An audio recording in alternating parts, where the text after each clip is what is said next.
102,9 FM K Radio Sound of Knowledge. Sobat K, pemerintah terus mendorong digitalisasi pembayaran UMKM.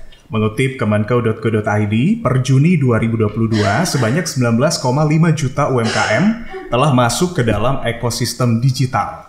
Sedangkan pada tahun 2024, pemerintah menargetkan Indonesia memiliki 50 juta UMKM yang masuk ke dalam ekosistem digital.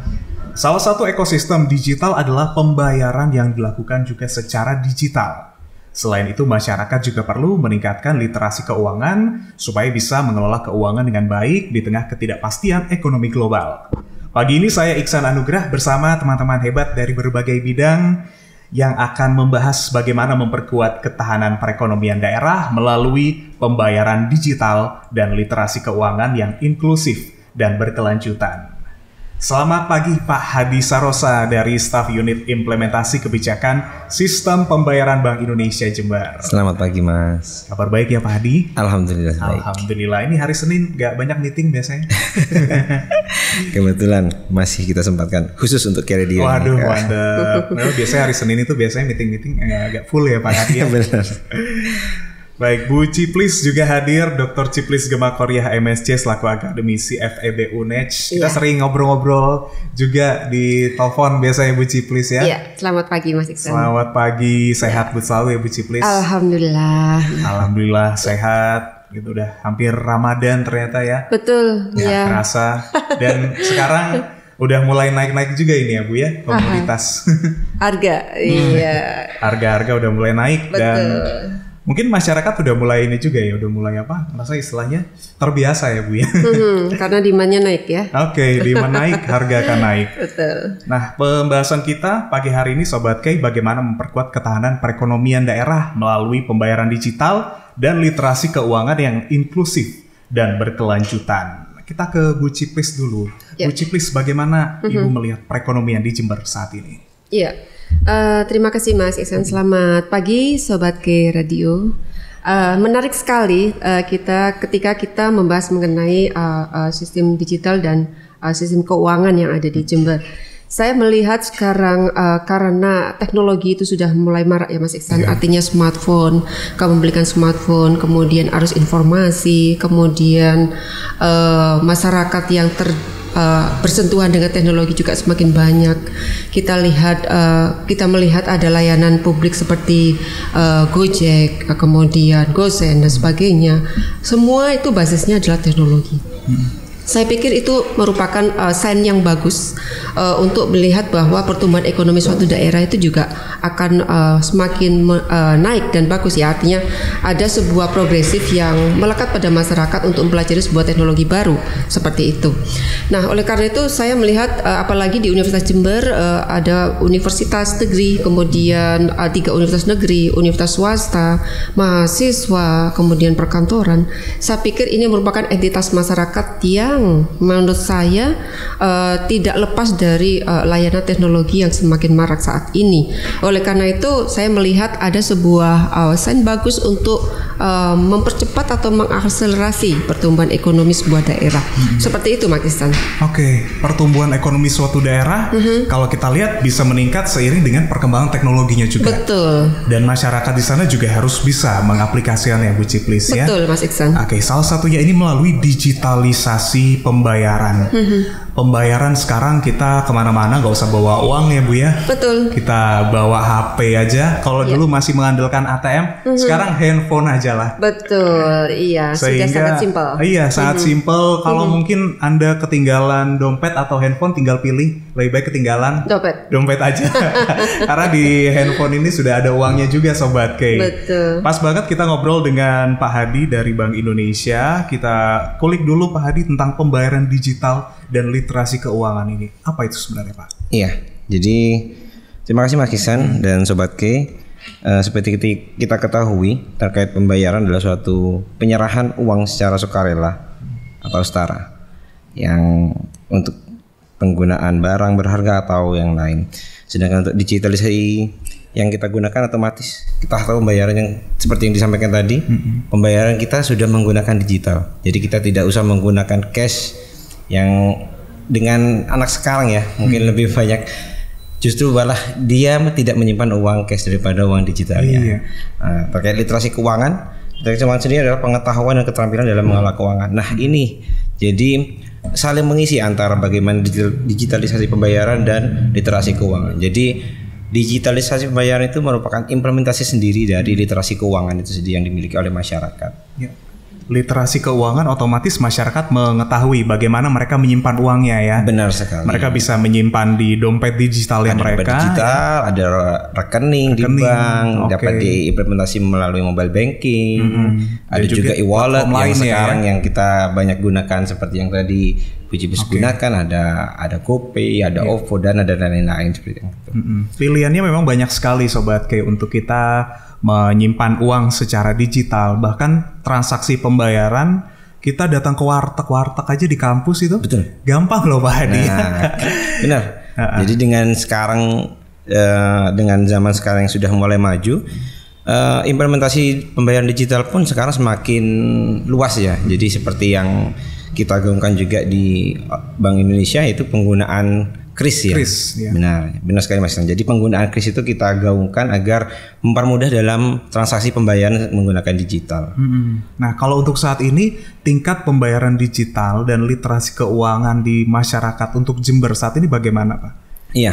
Jadi sebenarnya terkait literasi keuangan dan juga pembayaran digital dapat tercermin sebenarnya melalui indeks elektronifikasi transaksi pemerintah daerah, di mana pada semester 2 tahun 2022 ini untuk Jember sendiri indeks ETPD-nya sudah mencapai tahap digital dengan skor 91,2%. Ini angka yang besar ya Pak ya, 91,2%. Ya, mengingat kalau sudah dari sisi penerimaan, pengeluaran itu jadi sudah banyak yang menggunakan digital. Jadi seperti penggunaan pajak daerah itu sudah digunakan secara digital.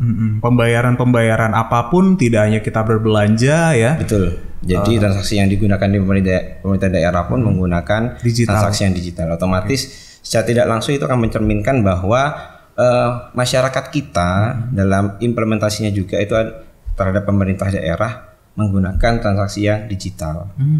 Nah ini menarik sekali nih Sobat K. Gak kemana-mana, gak usah bawa uang cash, Anda tinggal bawa dompet aja, atau mungkin bawa handphone lebih tepatnya ya. Dompet kadang takut ya. Dompet digital. Iya, dompet digital istilahnya. Dompet digital yang melalui handphone kita. Ada dalam handphone. Makanya takutnya tuh kadang-kadang misalnya ada hacker itu kan yang ngeri ya akhirnya ya. Please Pak Hadi ya. Oke. Melihat tingkat pembayaran digital dan literasi keuangan di Jember saat ini sudah 91,2%. Otomatis ini angka yang sudah sangat tinggi. Kalau dibandingkan sama kabupaten lain nih, apakah Jember termasuk yang tertinggi, Pak? Untuk mungkin saya bisa sebutkan saja. Sekitar ya. Iya, mungkin kebetulan untuk wilayah kerja kita meliputi 5 kabupaten. Di antaranya Jember sendiri ada Banyuwangi, Bondowoso, Situbondo dan Lumajang. Nah, untuk indeks ETPD sendiri di per semester 2 tahun 2022 untuk Jember dengan nilai yang tadi skornya 91,20%. Kemudian untuk Banyuwangi, sementara untuk yang wilayah kerja yang paling tinggi adalah Banyuwangi 97,2%. Untuk Bondowoso 92,1%, untuk Situbondo 89,1%, dan untuk Lumajang sendiri 80,9%. Jadi untuk kelima kabupaten, alhamdulillah di wilayah kerja kita sudah masuk dalam kabupaten digital. Gitu. Tolak ukurnya dengan persentase di atas berapa persen itu Pak? Persentase di atas 80%. Oke. Nah itu sudah menjadi kabupaten dengan digital ya. Nah di saat masyarakat sudah mulai beralih ke digitalisasi ya, mereka juga memahami bagaimana mengelola keuangan, menempatkan dana-dana mereka di berbagai platform digital, Bu Ciplis. Tapi ada nggak permasalahan yang masih sering terjadi saat ini? Betul Mas Iksan, di tengah kita ingin akselerasi ekonomi melalui pembayaran digital ya. Di sini saya mencatat ada 5 masalah yang masih menjadi PR kita bersama. Yang pertama adalah behavior ya. Behavior itu berarti perilaku. Mungkin untuk digitalisasi ini masih lekat pada kelompok usia muda. istilahnya Z sama Gen Y. Gen Y, betul. Tapi masyarakat kita generasi X itu masih ya, artinya masih banyak juga, dan ada juga peluang mereka belum bisa mempelajari kemajuan teknologi itu. Oleh karena itu saya pikir itu juga merupakan masih jadi kendala. Yang kedua adalah Mas Iksan, kepemilikan smartphone bagi kelompok miskin, bagi kelompok orang yang tidak punya, itu adalah cost ya, high cost. Artinya apa? Jadi beban. Mereka ingin terinklusi, tapi kalau mereka tidak ada perangkat yang mensupport, itu pun menjadi beban. Oleh karena itu saya pikir itu juga merupakan menjadi kendala ya. Kemudian yang ketiga adalah edukasi atau pendidikan. Keterlekatan pendidikan itu juga merupakan hal yang penting untuk mensupport bagaimana masyarakat itu bisa melekatkan kemajuan teknologi pada behaviornya, Mas Iksan. Saya pikir itu juga merupakan hal yang paling penting. Yang keempat adalah sosialisasi dari pemerintah daerah, Bank Indonesia juga, OJK, kemudian perguruan tinggi, mahasiswa, teman-teman KKN juga harus terinklusi dengan sosialisasi pembayaran digital. And the last yaitu blank spot tadi yang kita bahas siapa tadi ya. Artinya blank spot itu even kita punya smartphone, tapi kalau kita di area remote ya pasti kita nggak akan bisa mengakses yang namanya internet. Oleh karena itu saya pikir itu merupakan PR bersama pemerintah daerah, pemerintah pusat, Kominfo, dinas semua itu. Kalau misalkan kita harus ini ya Mas, Pak Hadi, Mas Iksan, harus tersurvei mana daerah-daerah yang blind spot sehingga dimanapun masyarakat yang mau mengakses itu bisa terfasilitasi dengan akses internet yang bagus. Seperti itu Mas Iksan. Oke, jadi saat ini memang lebih condong ke masyarakat Z dan Y ya, masyarakat muda dan masyarakat milenial. Selain itu juga mengenai kepemilikan smartphone yang terbatas pada masyarakat yang mampu. Bahkan bagaimana dengan masyarakat-masyarakat yang masih belum mampu, belum memiliki smartphone, lalu edukasinya kepada masyarakat, sosialisasi yang perlu dilakukan secara inklusif, berkelanjutan, serta blank spot. Ini banyak banget nih, di Jember aja masih banyak daerah yang blank spot. Kita akan bahas kembali nanti Sobat Kay setelah yang berikut ini. Anda masih mengikuti Kay Perspektif pagi hari ini. Kita masih membahas memperkuat ketahanan perekonomian daerah melalui pembayaran digital dan literasi keuangan yang inklusif dan berkelanjutan. Bersama Dr. Ciplis Gemakoria HMSC, Akademisi FEB UNEJ, serta M. Hadi Sarosa, Staf Unit Implementasi Kebijakan Sistem Pembayaran Bank Indonesia Jember. Tadi kita sudah mengetahui bagaimana perekonomian di Jember saat ini, kemudian masalah-masalah ekonomi yang sedang terjadi. Kalau kita kaitkan dengan digitalisasi pembayaran yang sudah disampaikan Bu Ciplis tadi, kebanyakan masyarakat muda aja ya Bu ya, yang memahami. Kemudian smartphone ini tidak semua juga bisa menjangkaunya. Lalu edukasi, sosialisasi, serta permasalahan blind spot. Nah, bagaimana peran Bank Indonesia melihat permasalahan ini, Mas Hadi? Ya, baik, Mas Iksan. Terkait kendala yang mungkin Mas Iksan telah sampaikan tadi, memang kita Bank Indonesia selaku Bank Sentral juga telah berupaya untuk dapat melakukan sosialisasi agar digitalisasi pembayaran itu dapat sampai kepada masyarakat. Jadi beberapa strategi yang kita laksanakan ya seperti disampaikan tadi, ada sosialisasi. Jadi kebetulan kita telah menyampaikan surat kepada kurang lebih 250 SMA dan SMK negeri dan swasta di seluruh wilayah kerja kita untuk dapat melakukan sosialisasi terkait digitalisasi pembayaran ini, khususnya penggunaan KRIS dan BI Fast. Selain itu juga kita juga menerima jadi permohonan untuk sosialisasi dari beberapa seperti UMKM, kemudian ada juga dari komunitas-komunitas seperti Gojek lokal yang ada di Jember. Itu juga kita sudah laksanakan. Jadi beberapa minggu yang lalu kita juga telah melaksanakan sosialisasi kepada sekitar 300 UMKM lokal untuk dapat memberikan edukasi terkait digitalisasi pembayaran dan dengan menggunakan KRIS dan juga BI Fast yang baru dikeluarkan oleh Bank Indonesia di 2021. Jadi itu sih Mas. Jadi kita sosialisasinya kita keluar dan juga permohonan dari luar juga kita tampung untuk kita dapat adakan sosialisasi untuk dapat memberikan perluasan edukasi ya. Jadi kepada masyarakat untuk lebih mengenal digitalisasi pembayaran. Tapi dari sosialisasi itu sendiri, apakah sudah cukup efektif, Mas Hadi, selama ini? Beberapa sih mungkin iya ya, karena jadi emang dari sosialisasi tersebut kita dapat memberikan suatu gambarannya. Oh, dari apa yang ada seperti UMKM ataupun dari kalangan mahasiswa, SMA, SMK, seperti apa sih sebenarnya pemahaman terkait digitalisasi pembayaran maupun literasi keuangan. Dari situ nanti kita dapat menentukan langkah-langkah seperti apa selanjutnya yang perlu kita laksanakan. Jadi sebenarnya yang perlu kita laksanakan juga dari sosialisasi ini adalah bagaimana sebenarnya pihak-pihak yang telah menerima sosialisasi dari kita itu dapat melanjutkan sosialisasi tersebut kepada paling tidak lingkup terkecilnya lah, seperti keluarganya, seperti Bu Cipis tadi sampaikan. Jadi dari Gen Z, Gen Y itu dapat meneruskan kepada generasi yang Gen X gitu ya, sehingga mereka dapat mengetahui perkembangan teknologi, perkembangan digitalisasi pembayaran untuk dapat digunakan, sehingga otomatis nantinya literasi keuangan kepada masyarakat khususnya di Jember ini dapat lebih masif gitu Mas. Oke, karena seperti yang kita tahu kebanyakan anak-anak muda saja ya yang bisa mengaksesnya. Terkendala kadang usia juga ya, iya, benar. Pak Hadi ya. Iya, jadi itu maksud poin yang kita juga sampaikan adalah jangan lupa ilmu ini tidak hanya di-keep dengan mereka sendiri. Jadi ketika mereka menerima ilmu terkait digitalisasi ini dapat juga disampaikan kepada lingkup terdekat dari mereka.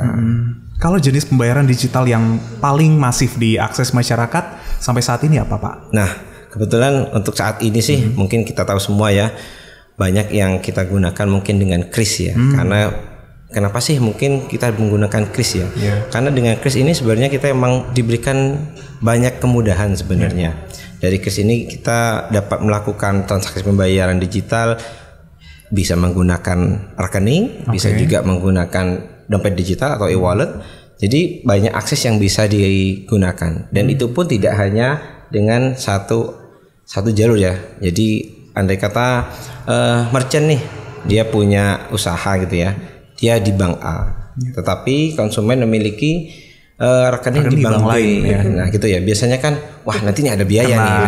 Nah itu yang biasanya menjadi pertimbangan ya untuk melakukan pembayaran. Nah tapi dengan adanya kris ini itu lebih mengenerate transaksi pembayarannya. Jadi selain kita dapat melakukan pembayaran dengan mudah antar banknya ataupun dompet digitalnya, dan kita tidak ada biaya. Jadi itu akan semakin mendorong bagi konsumen untuk melakukan transaksi pembayaran secara digital. Nah itu sih. Kemudian sebenarnya di sisi ini ya, di sisi untuk transaksi yang menggunakan rekening, kita juga ada namanya BI Fast. Nah BI Fast ini yaitu transaksi di mana kita dapat melakukan pembayaran sampai nominal batas maksimal adalah 250 juta dalam sehari atau sekali transaksi. Oh, sekali transaksi. Ya, benar.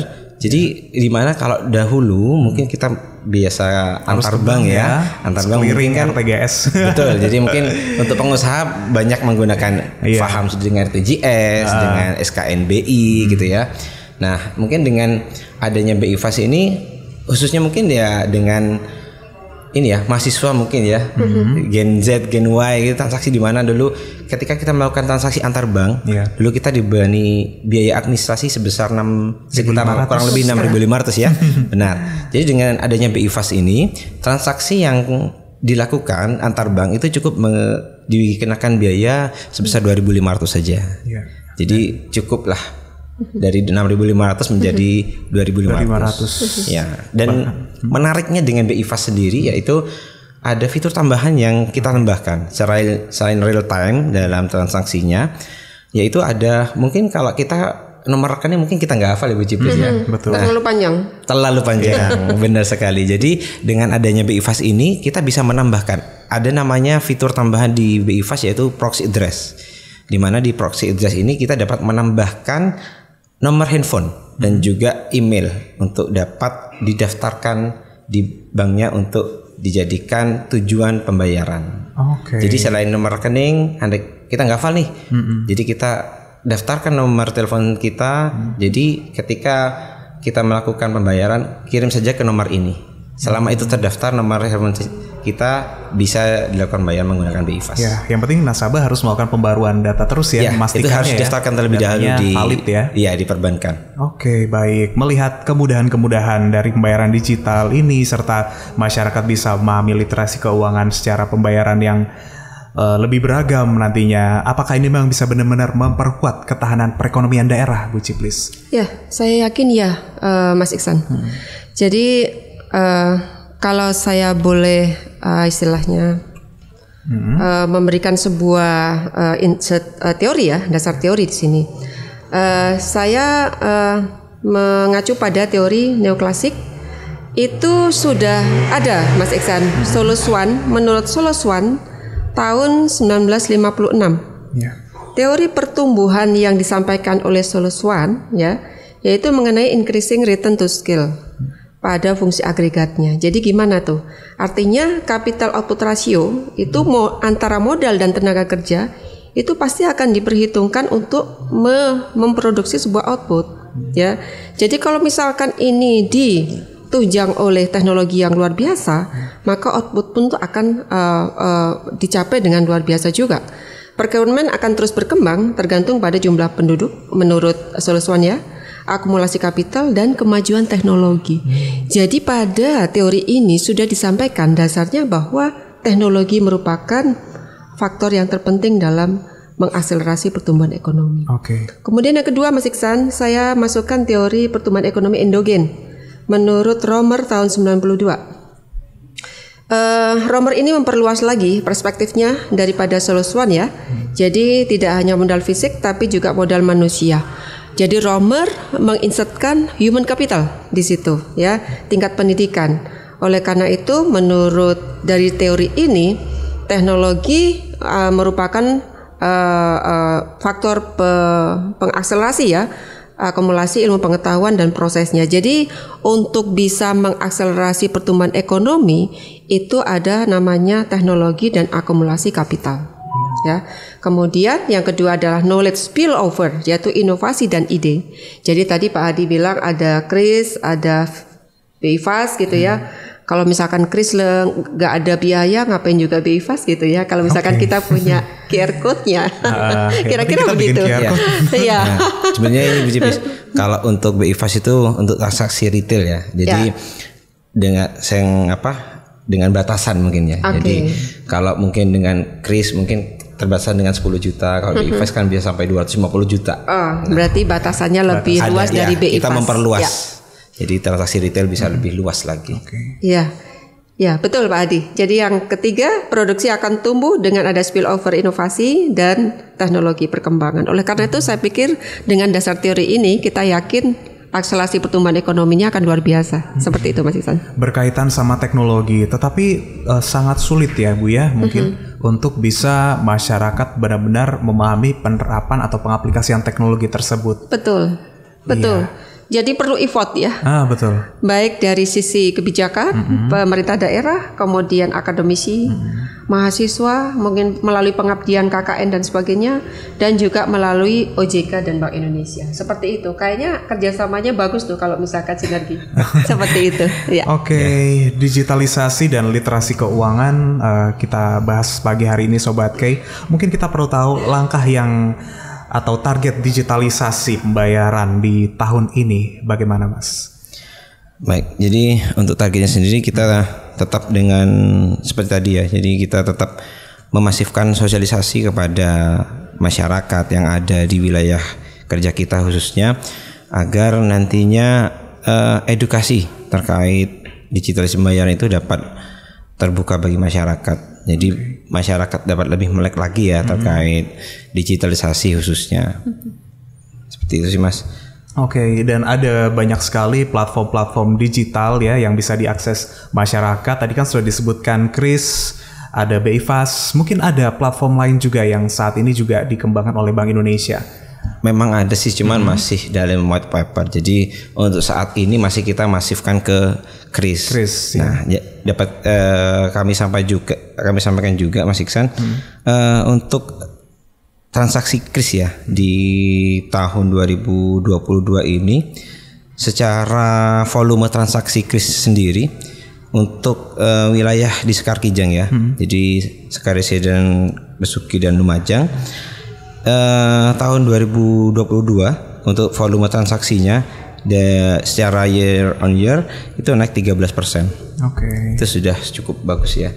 Kemudian dari sisi nominalnya juga pertumbuhannya juga cukup signifikan. Year on year itu sampai 48% pertumbuhannya. Khusus untuk Jember sendiri, nominal transaksi penggunaan kris di tahun 2022 ini mencapai angka 43 miliar 957 juta. Itu pertumbuhan yang cukup ini ya. Jadi memang dari angka ini dapat kita lihat secara ini ya. Di Jember itu sebenarnya penggunanya sudah banyak. Jadi tinggal kita memperluas dari sisi penggunanya. Dari yang tadi disampaikan, kita bisa ranah kepada Gen X, kemudian mungkin juga dari sisi perluasan wilayah yang untuk perluasan digitalnya. Padahal kalau diperhatikan kris ini berjalannya mulai tahun 2020 kalau nggak salah ya Pak ya. Itu berarti kita sudah jalan hampir mau 3 tahun. Dan responnya juga bagus ya. Nah, kalau dari ini kan kita bisa ngelihat sebenarnya masyarakat itu sudah dapat merasakan kenyamanan dari penggunaan kris itu sendiri. Karena kan memang kalau Bu Cipris tadi sampaikan, kalau bisa 0 rupiah kenapa harus yang 2.500 gitu? Nah, itu dia. Jadi memang dari sini kita bisa juga melihat sebenarnya transaksi retail yang digunakan masyarakat itu sudah masif dengan menggunakan dengan kris ini sendiri. Jadi lebih baik mulai sekarang ya masyarakat bisa semakin meningkatkan pembayaran digitalnya.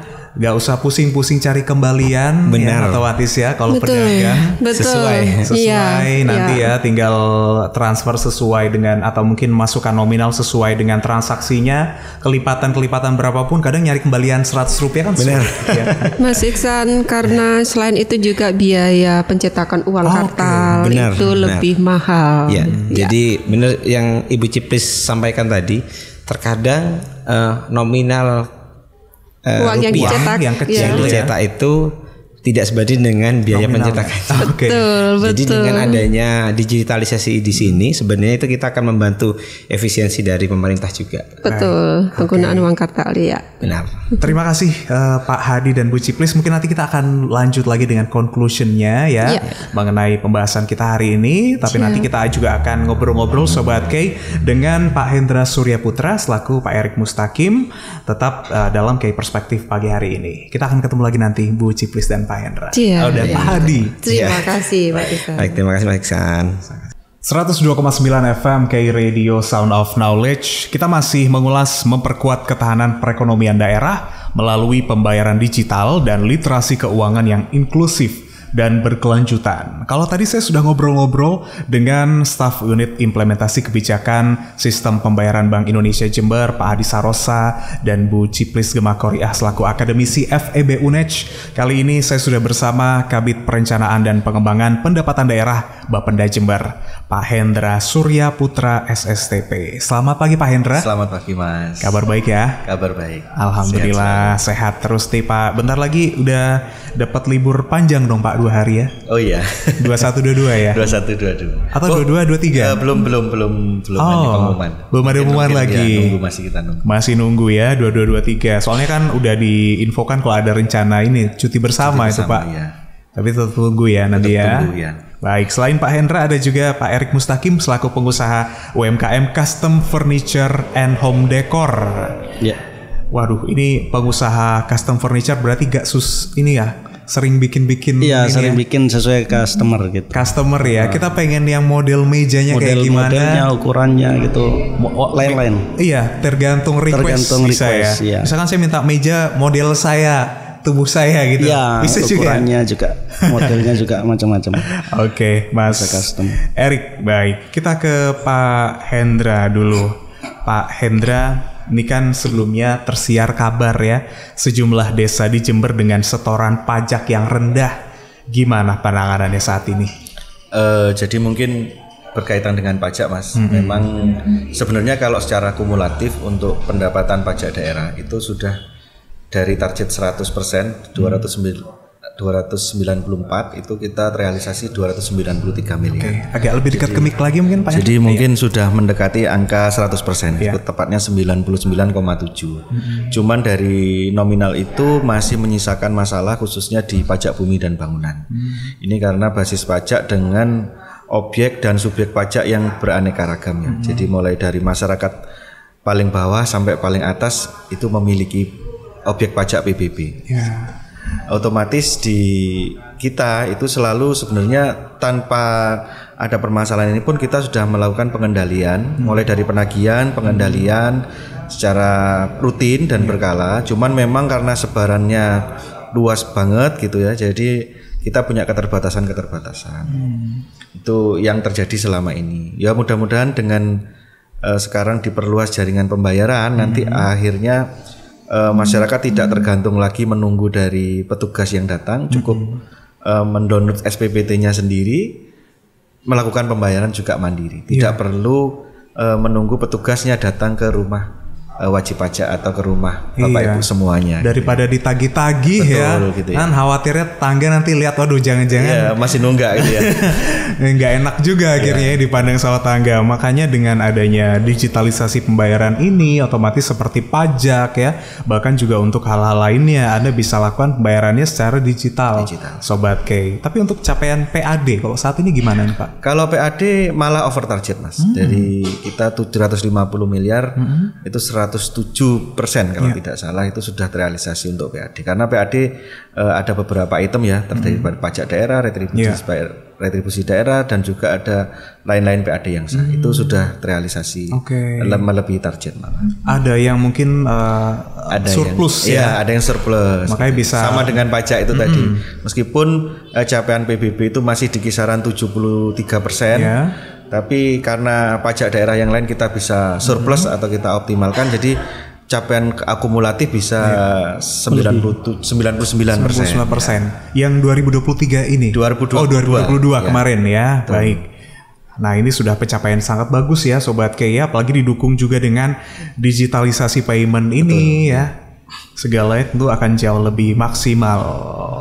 Kalau Mas Erik sendiri mulai kapan nih bangun bisnis custom furniture dan home decor? Karena kalau saya lihat dari background pendidikan ini kan STP ya Mas ya. Di teknik sebenarnya.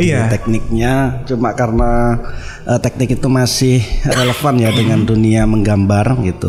Kita juga dulu menggambar teknik juga, sehingga kita untuk custom yang perlu menggambar sesuai dengan customer itu kita masih bisa gitu, masih melayani. Jadi sebenarnya kita mulai dari warisan sebenarnya sih. Ini sebenarnya bisnis keluarga di Lumajang, cuma terus karena pandemi terus kemudian ada hal-hal yang harus ditransformasi. Jadi saat pandemi 2020 itu kita transformasi Mas semuanya ke sistem digital. Jadi pemasaran kita digital, jadi customernya kita pilih orang-orang yang memang melek digital. Kita buka di Instagram waktu itu 2020 sampai sekarang. Jadi kita lebih banyak sekarang transaksinya di toko online itu daripada kita membuka galeri ya. Tapi galeri gimana, masih tetap jalan? Sebenarnya galeri ada di Lumajang, ada toko seperti itu, karena waktu itu pandemi menurun, terus sekarang sudah kita ke online. Oh, dialihkan ke online dulu ya. Tapi justru dengan adanya online dan digitalisasi ini juga tetap mendukung ya. Tetap mendukung usaha yang dijalankan. Sebenarnya masih tetap ada yang offline di Lumajang, cuma yang untuk pasar Jember kita yang online. Berarti sudah menerapkan pembayaran digital ini sejak sejak kita transformasi itu ke online 2020 kita sudah mulai buka toko online dan pembayarannya juga digital. Secara digital. Kalau untuk masyarakat tetangga atau mungkin teman itu juga mereka tetap via digital atau masih by cash nih saat ini? Karena kita sifatnya online ya, kita lebih banyak ke digital. Tetap diarahkannya lewat digital. Jadi nggak secara manual. Nggak secara manual. Lagi ya Pak Erik. Walaupun masih ada 1-2 orang yang masih cash gitu. Cuma lebih banyak yang pakai digital. Oke. Respon customer gimana di awal-awal sampai sekarang? Ada perbedaan nggak? Karena ini ya, karena kita transformasi ke digital itu, terus kemudian pasar kita juga akhirnya kita alihkan gitu, dari dulunya tetangga gitu di kampung, di pedesaan, terus kemudian kita pasar digital, kita sasar orang-orang yang ada di perkotaan seperti itu. Jadi mereka malah lebih mudah ya kalau pembayarannya itu digital. Jadi ada pilihan kan, ada bank transfer atau pakai kris gitu, yang tinggal mengakses dan lebih banyak mereka malah pakai itu daripada pakai uang cash gitu. Oke, mungkin dari segi konsumen masyarakatnya Gen Z, Gen Y, atau sebenarnya banyak juga yang di atasnya itu?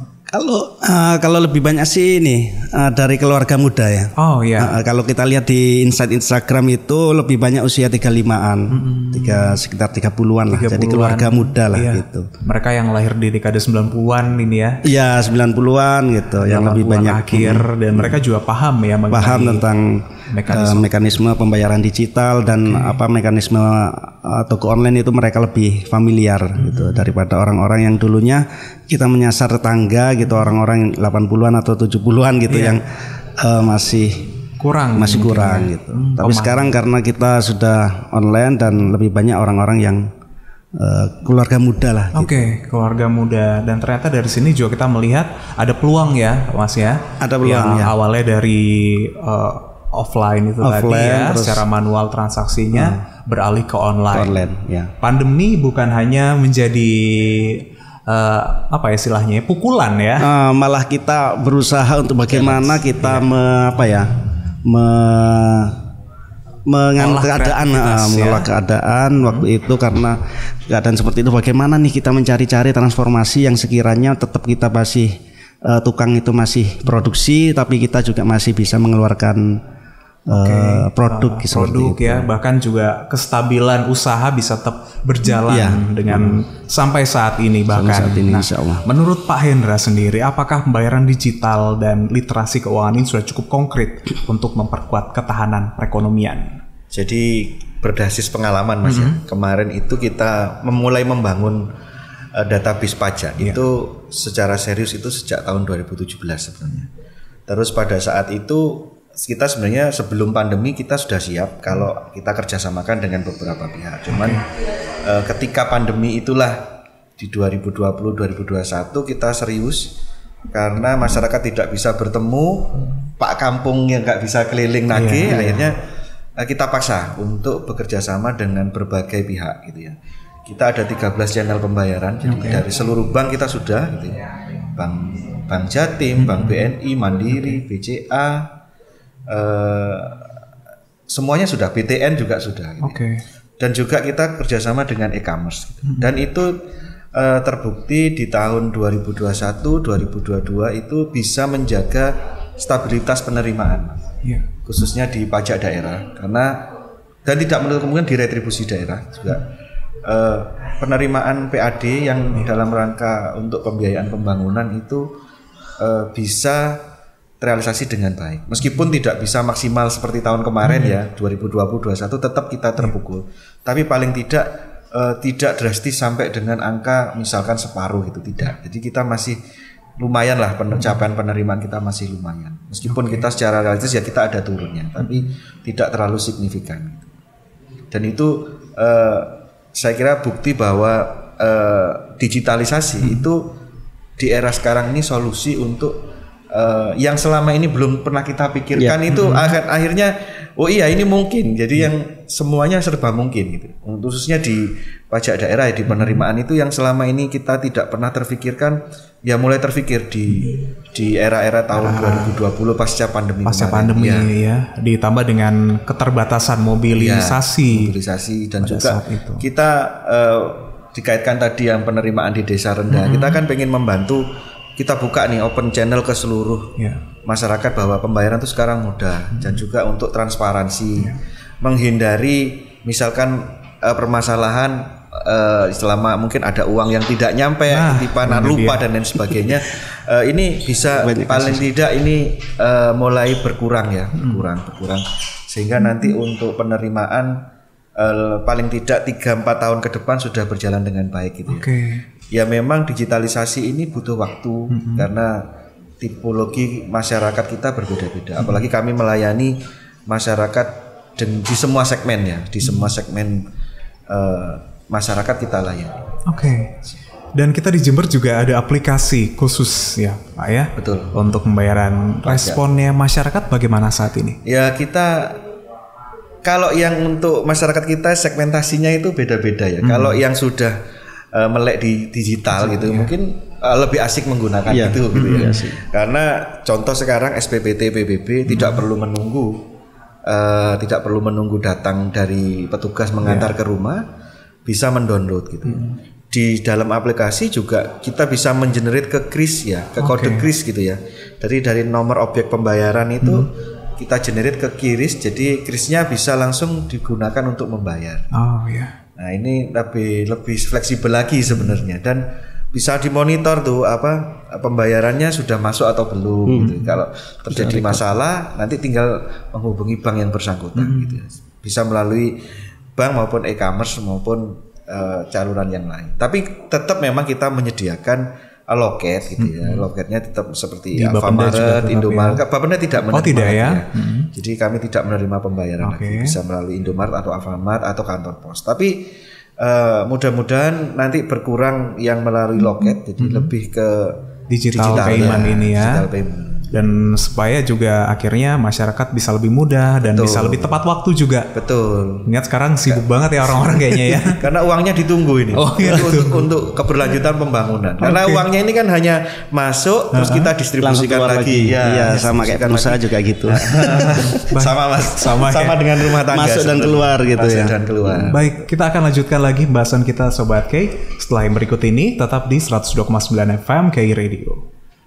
Anda masih mengikuti KI Perspektif bersama saya Iksan Anugrah. Kita membahas memperkuat ketahanan perekonomian daerah melalui pembayaran digital dan literasi keuangan yang inklusif dan berkelanjutan. Tentunya saya masih bersama Pak Hendra Surya dari Bapenda Jember dan Mas Erik, pengusaha UMKM Custom Furniture dan Home Decor.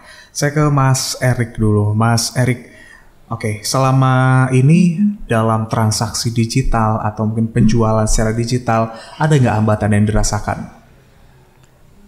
Yang pertama untuk dari sisi customer sebenarnya untuk pembayaran digital tidak ada kendala kalau selama ini kami alami gitu, karena mereka lebih suka lebih banyak sih pakai bank transfer ya, pakai bank transfer. Apalagi misalnya kita beda bank, itu sekarang sudah ada aplikasi Flip itu yang bisa antar bank itu ya, tidak ada bisa potongan, tidak ada biaya tambahan gitu, sehingga lebih mudah. Karena apalagi kan kita pasarnya juga banyak emak-emak muda itu lebih ini ya, mereka 2.000 saja itu masih jadi pertimbangan gitu.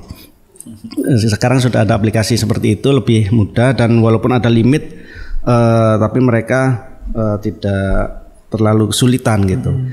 Apalagi juga ada kris ya. Ada kris itu lebih mudah sekali, bahkan beda bank atau pakai dompet digital itu lebih mudah.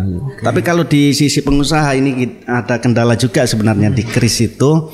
Biasanya kan kita pakai kris itu walaupun secara real time itu notifikasinya itu masuk ke kita gitu kan. Tapi secara uangnya itu tidak masuk gitu di rekening, jadi masih 1 hari gitu, 1 hari setelah transaksi, bahkan lebih dari 24 jam di hari berikutnya. Jadi mungkin untuk pengusaha itu juga menjadi kendala ya, karena kita misalnya butuh dana yang berputar gitu, pada saat itu harus nunggu 1 hari, misalnya itu uangnya lumayan kan juga menghambat gitu, menghambat dari aktivitas kita gitu. Iya bener ya, emang saya juga pernah nyoba, karena dulu itu awal-awal ketika kris ada itu kan kita coba transfer ke barcode kris kita, ternyata H+1 ya. Iya, H+1. Sampai sekarang masih. Saya terakhir kemarin masih seperti itu. Terus yang kedua ini untuk bank transfer juga kadang-kadang kita kan karena kita main online ya, itu juga banyak orang-orang penipuan gitu. Kalau kita tidak melek di apa namanya modus-modus penipuan online itu kita bisa jadi kena gitu. Karena biasanya kan online kan mereka menunjukkan ini kita sudah transfer nih gitu. Sudah ada bukti transfer dari banknya gitu. Ternyata kita cek enggak masuk gitu. Nah, itu kadang ada juga kita pernah juga menemui ada penipuan modus seperti itu. Waktu itu barang dikirim atau enggak kita tahu ini berarti modus ini gitu. Biasanya mereka beda dengan customer lainnya. Biasanya mereka itu minta cepat gitu. Mas, ini saya pesan ini gitu. Ini sudah saya transfer. Nah, sementara custom furniture kan enggak seperti itu alurnya. Customer itu kan waktu kita pengen kayak gini terus gitu masih enggak langsung secepat itu gitu. Ini sudah curiga berarti kita lihat berarti modus ini gitu. Berarti itu ya kendalanya. Ada juga ada juga. Lagi mungkin kendala lainnya? Sementara ini dari sisi pengusaha sih itu ya, dari kris yang dari kris yang bisa dapatkan H+1. Iya, terus ada beberapa penipuan yang online. Tapi sesama rekan pelaku UMKM di Jember, apakah mereka juga sudah mengenal dan mengaplikasikan pembayaran digital ini, Mas? Kalau kita lihat nanti sebenarnya lihat si tokonya ya, maksudnya dia toko yang menyasar orang-orang di perkotaan atau di pedesaan gitu. Kalau kita menyasar di perkotaan, lebih banyak mereka juga sudah mulai menerapkan yang pembayaran secara digital gitu. Tapi kalau mereka menyasar orang-orang di pedesaan, walaupun secara market mereka itu sudah melakukan digital, promosi di sosmed, terus di status WA dan lain sebagainya gitu. Tapi secara pembayaran malah tidak mudah, malah dianggapnya untuk pembayaran digital gitu. Tapi kalau orang-orang perkotaan lebih karena mereka juga sudah paham mungkin ya. Sudah paham dan merasa itu lebih praktis gitu. Terus kan juga secara bukti transfer itu sudah ada gitu. Jadi antara customer sama si pengusaha itu inilah aman lah gitu, termasuk juga aman. Tapi kalau di pedesaan kan enggak malah rumit gitu, dianggapnya rumit gitu karena harus ada notifikasi. Itu kan nggak tahu apa sudah masuk nggak uangnya gitu. Kadang-kadang orang kan curiga, khawatir juga ya. Gitu. Ini uangnya bener nyampe enggak gitu. Biasanya kayak gitu. Baik, perbedaan antara masyarakat pedesaan dan perkotaan ya. Perkotaan mereka sudah lebih mudah untuk menerapkan transaksi seperti ini, bahkan mereka sudah sadar ya. Tapi masyarakat pedesaan sebenarnya bisa hanya saja ya kekhawatiran gitu ya. Berarti kalau kita lihat nih Pak Hendra, masyarakat Jember, pelaku UMKM dan konsumen masih kurang memahami literasi keuangan atau bagaimana saat ini? Sebenarnya kalau saya melihat dari sisi pendapatan gitu ya, ada memang kayaknya juga latar belakang pendidikan mungkin juga berpengaruh. Jadi meskipun di desa kalau yang sudah melek teknologi mungkin tidak jadi masalah tapi memang sekarang kan orang sudah memiliki rata-rata sudah memiliki gadget ya. Saya kira mungkin nanti perlahan-lahan pasti bisa untuk mereka beralih ya dari manual menggunakan digital.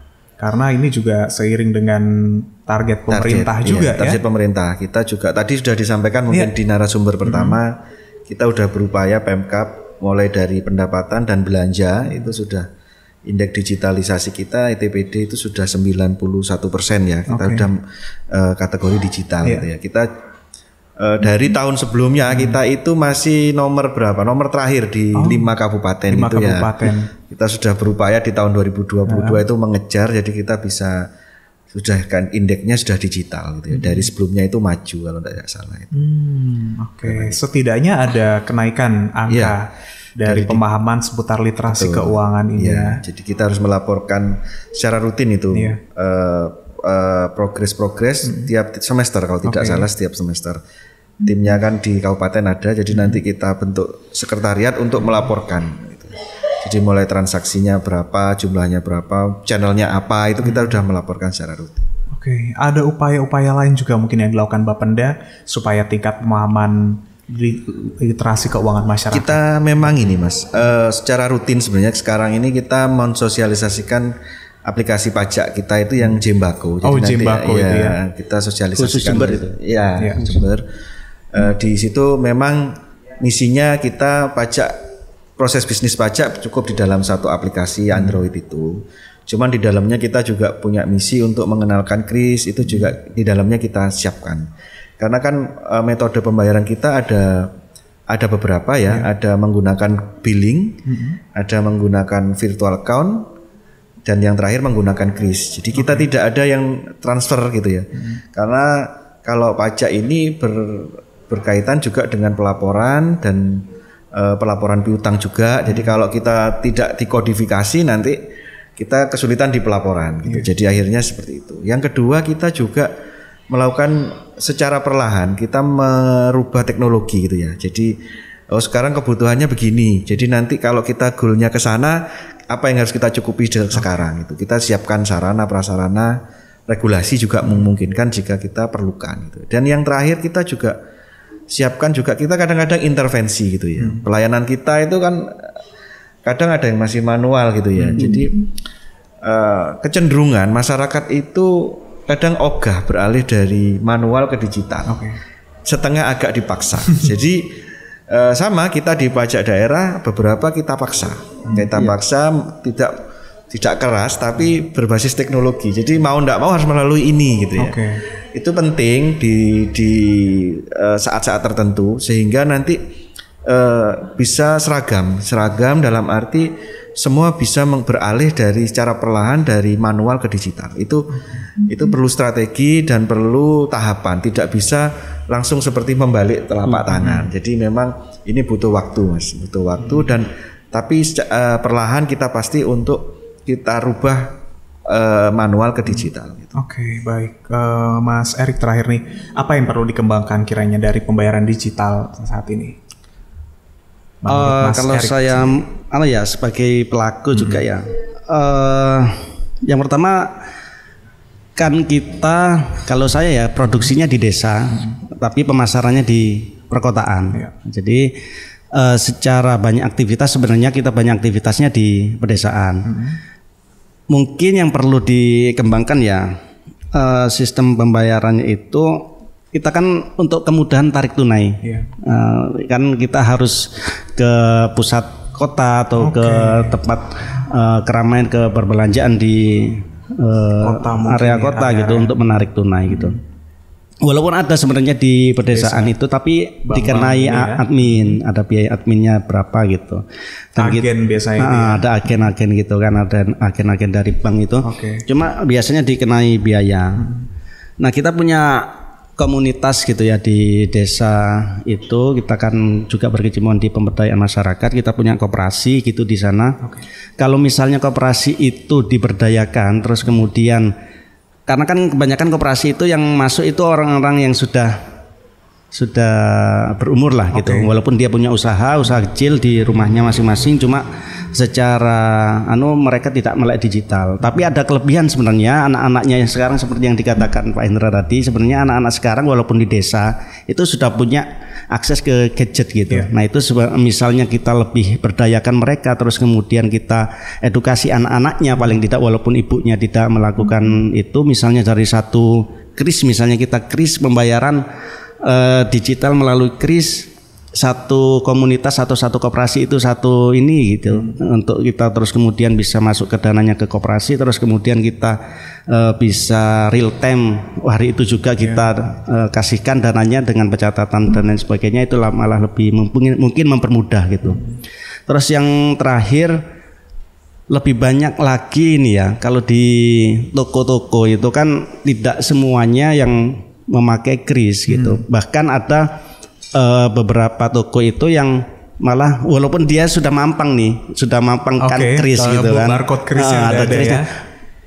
Pak saya mau bayar pakai kris, kode ini bisa enggak gitu. Jangan deh itu. Gitu. Jadi masih perlu ya edukasi yang lebih masif gitu ya ke toko-toko, karena lebih banyak kita juga interaksinya. Kalau misalnya kita pengusaha kan juga banyak butuh supply dari toko-toko itu gitu. Tapi kalau misalnya kayak transfer bank itu mungkin lebih mudah gitu kita lakukan. Baik, ini ya, tidak semua outlet terpasang kris ternyata. ketika kita mau melakukan pembayaran Iya, malah diarahkan secara digital, lain, tidak gitu. bisa Iya. dilakukan. Saya juga pernah sih ngalaminnya, ada salah satu outlet di Jalan Kalimantan ya. Iya, gitu. Itu ada krisnya, tapi ketika saya mau nyoba karena saya nggak bawa uang tunai cukup, mereka tidak menyangkupi terlebih dahulu. Iya, mungkin ini juga Mas, di pengusaha itu kan kadang kita untuk notifikasi itu mungkin kan kalau saya kan pakai mobile banking ya, jadi notifikasi kris masuk itu dari mobile banking saya gitu. Misalnya itu pengusaha, misalnya dia punya outlet terus kemudian tidak dijaga sendiri oleh orangnya, kan notifikasinya sulit gitu. Nah, misalnya karyawan notifikasi kan juga sulit. Saya nggak tahu apa ada aplikasi lain yang bisa mendukung ada notifikasi. Paling enggak kan itu yang perlu ketika ada pembayaran terus notifikasi masuk, oh dia sudah bayar gitu kan. Baik, itu dia. Banyak sekali yang sudah kita bahas bersama Pak Hendra dan Mas Erik. Terima kasih kehadirannya ya. Sama-sama, pagi hari ini mudah-mudahan lancar terus untuk kegiatannya. Sebentar lagi Ramadan juga bisa berkah juga ya Ramadan buat kita semua ya. Iya, siap. Baik, sehat selalu Pak Hendra, Mas Erik. Kita akan kembali lagi, masih ada satu segmen lagi Sobat K, tetap di K Perspektif. Baik, Sobat K, tadi kita sudah ngobrol-ngobrol dengan Mas Erik selaku pengusaha UMKM Custom Furniture and Home Decor, ada Pak Hendra, Kabid Perencanaan dan Pengembangan Pendapatan Daerah Bapenda Jember. Sekarang kita kembali lagi dengan Bu Ciplis Tumakoria, Akademisi FEB UNED, dan Pak Adi Sarosa, Staf Unit Implementasi Kebijakan Sistem Pembayaran Bank Indonesia Jember. Nah, Pak Hadi, tadi ada beberapa catatan ya dari pelaku UMKM sendiri yang sudah menggunakan kris, bahkan juga ketika ia bertransaksi kris di outlet-outlet lain. Yang pertama adalah hambatannya itu untuk dana baru bisa diterima H+1 meskipun notifikasi masuk pada saat itu juga. Gimana tuh? Baik, terima kasih Mas Ilham. Jadi terkait settlement ya. Jadi memang untuk settlement ini dikembalikan kepada merchant tersebut menggunakan rekening bank mana. Nah, jadi di sini adalah kebijakan dari bank yang digunakan. Jadi setiap bank itu memang memiliki kebijakan masing-masing. Mungkin ada yang berbeda, iya. Jadi ada bank yang memiliki settlement H+0, ada yang memiliki juga H+1. Jadi saran kami ketika akan menerbitkan kris bagi UMKM, silakan ditanyakan dulu kepada pihak banknya ya. Pihak bank. Apakah mereka settlementnya H+0 ataukah H+1? Jadi itu untuk memastikan aja. Jadi ketika membuka kris bagi merchant mereka, mereka udah tahu settlementnya akan kapan. Nah, itu sih jawabannya Mas. Biar akhirnya nggak ini juga ya. Benar. Jadi harus akhirnya ya nanti harus dipastikan di awal. Benar. Jadi emang settlementnya itu kapan, H+0 kah atau H+1. Nah, itu yang perlu diperhatikan juga ya berarti Bu Ciplis ya oleh para pelaku UMKM ketika mereka menerbitkan kris, dibaca bener ya petunjuk-petunjuknya ya. Benar. Kapan dana settlement itu diterima. Kemudian juga tadi ada keluhannya ketika datang ke suatu outlet yang terpasang kris, tapi kenapa mereka ketika mau merap ke si pembeli ini mau melakukan transaksi kris itu tidak diperkenankan dulu. Ya, jadi mungkin ada beberapa ini ya pertimbangan, entah itu menjadi kendala bagi mereka atau gimana. Cuman yang jelas harusnya ketika ada kris di sana harusnya itu sudah dapat digunakan, dan sebenarnya kalau itu dipampangkan di sana, otomatis kan kemudahan yang didapat oleh konsumen. Apabila kemudahan sudah didapatkan konsumen, saya yakin pasti transaksinya pun pastinya akan bertambah. Mungkin yang menjadi pertimbangan adalah mungkin MDR ya mungkin ya. Tapi dari sisi MDR bagi UMKM sampai Juni 2023 itu masih 0 sebenarnya. Jadi harusnya mereka pemampu nggak ada masalah. Mungkin ya. Nyambung ke pertanyaan sebelumnya, mungkin yang jadi pertimbangan mereka adalah settlement juga ya. Itu menjadi pertimbangan. Karena mereka mungkin menggunakan bank yang dananya H+1. Settlementnya H+1 gitu ya. Jadi meskipun di notifikasi mungkin sudah settle gitu ya, sudah terkirim atau sudah diterima, namun dananya akan masuk kepada rekening di H+1. Itu sih mungkin jadi pertimbangan juga ya bagi si pelaku usaha tersebut. Benar sekali. Sehingga meskipun di sana sudah terpampang nyata krisnya, tapi ternyata tidak diaplikasikan. Waduh. Sayang sekali, padahal kan justru dari situ ketika bingung uang kecil kan ini bisa teratasi ya. Karena kita menggunakan kris transaksi yang kita bayarkan adalah real sesuai jumlah nominal yang kita harus bayar. Oke, baik. Dan tadi juga ada stimulus juga untuk UMKM ya sampai bulan Juni ini nanti. Baik. Nah, terakhir mungkin untuk conclusion dari pembahasan kita hari ini dari Bu Ciplis lebih dahulu. Ya, yang pertama perlu adanya kerjasama yang sinergis antara pemerintah daerah, Bank Indonesia, OJK, akademisi, mahasiswa itu harus memberikan sebuah literasi mengenai pentingnya pembayaran secara digital. Oleh karena itu saya pikir ini merupakan PR besar ya Pak Hadi, PR kita bersama untuk bisa memberikan sebuah literasi yang intensif kepada semua masyarakat, baik itu terutama Gen X, kemudian remote area, kemudian beberapa sekolah yang mungkin siswa-siswanya belum terkoneksi dengan lembaga keuangan seperti itu Mas Iksan. Tadi saya ada catatan juga untuk Pak Hadi sebagai saran. Ya. Mungkin BI dan OJK bisa memberikan sebuah moral suasion ya kepada perbankan terkait dengan pembayaran kris. Artinya apa? Tidak perlu menanyakan dari bank mana dulu.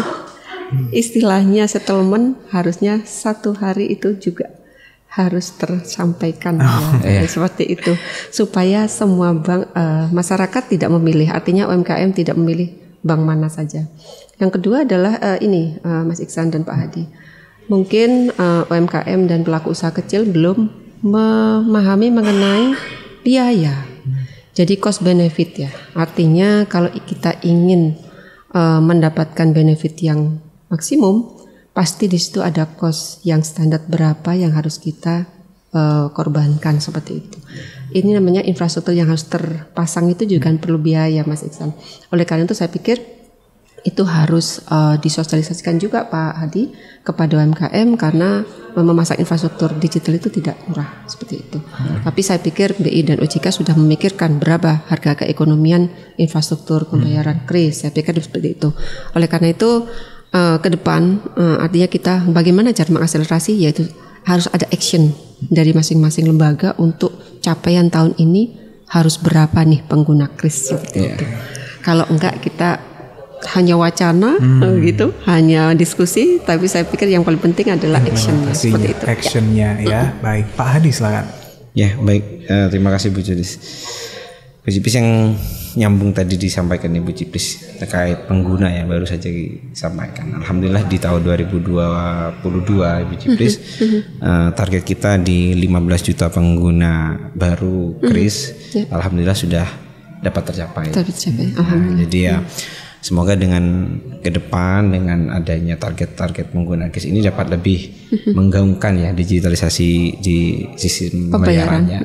Jadi itu sih. Jadi kemudian yang terkait sosialisasi, jadi terus kita memang dari Bank Indonesia khususnya telah membuat timeline ya, jadi untuk sosialisasi bagaimana nantinya masyarakat yang khususnya yang ada di wilayah kerja kita dapat terinfokan. Jadi terkait digitalisasi, kemudian sistem pembayaran yang terkini seperti apa, manfaatnya seperti apa, keuntungannya seperti apa, yang nantinya harapannya dengan adanya keuntungan dan manfaat yang dapat diterima dari sana itu dapat lebih diterima oleh masyarakat yang akhirnya mereka akan lebih menggunakan pembayaran menggunakan digital.